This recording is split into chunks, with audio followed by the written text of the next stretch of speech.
কাম্যানাং কর্মাণাং ন্যাসম সন্ন্যাসম কবয়ঃ বিদুঃ সর্বকর্ম ফলত্যাগম প্রাহুস্ত্যাগঃ বিচক্ষণঃ।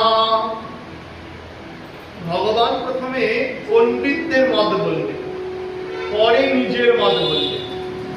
অর্জুন, পণ্ডিতগণ কি বলে শোনো। বিচক্ষণ পণ্ডিতগণ বলেন যে কাম্যকর্মের ত্যাগই হলো সন্ন্যাস।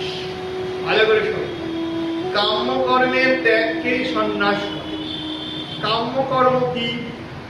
কাম্যকর্ম হলো মান, যশ, প্রতিষ্ঠা, ধন, সম্পত্তি, পুত্র লাভ অথবা রোগ দূরীকরণ, বিপদ দূরীকরণ প্রভৃতির জন্য যে শাস্ত্রীয় অনুষ্ঠান আমরা করি, নানা উপাচারে প্রভৃতি দূরীকরণের জন্য বা কিছু লাভের জন্য যে দেবগণের পূজা করি, একে বলছে কাম্যকর্ম। বোঝা যাচ্ছে? গীতাতে আমরা বারে বারে এই শব্দটা পাবো, কাম্যকর্মের ত্যাগ। গীতা স্পষ্টভাবে বলেছেন কাম্যকর্মের ত্যাগ করার কথা। এগুলি কাম্যকর্ম।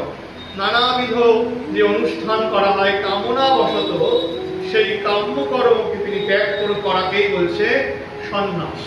এক কথা এটা সন্ন্যাস। পণ্ডিতগণ তাই বলে। কি বলেন পণ্ডিতগণ? কাম্যকর্মের ত্যাগই হলো সন্ন্যাস। এটা ভগবান বললেন। বলে নিয়ে অন্য পণ্ডিতদের কথা বলছে আবার।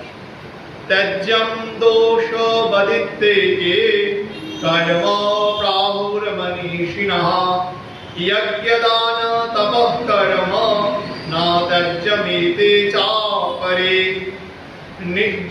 অর্জুন, আবার কোন কোন পণ্ডিতগণ বলেন সমস্ত কর্মের ত্যাগই সন্ন্যাস।